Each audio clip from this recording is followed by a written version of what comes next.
আসলাম। এই যে চাউমিন এনেছি, তো জানবো চাউমিন এনেছে আর এই চপ নিয়ে এসছে, এনে খাওয়া বসে। জানো এনে আমি দিচ্ছি তো তোকে, দেখ ও মাতব্বর যে এত। এই তুই কি করছিস?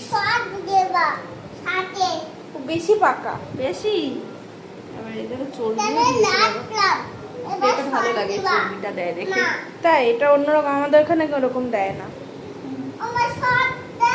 এই তো দিয়েছি, তুই দেখ, এই দেখ এই দেখ এই দেখ এই দেখ তোর তো এই নে এনে, এই তো তোমার এই যে। আর সসও দিতে হবে ওর, বল কি জ্বালা। এবার খাওয়ার আইটেম বোঝা, আমাদের যখন নাম দেবো। তুই নিজে নে, সব পারিস যখন এটাও নিজে নে। দে আমি খুলে দিচ্ছি। তাও নিজেই নিচ্ছে, এবার কিছু বলছে না।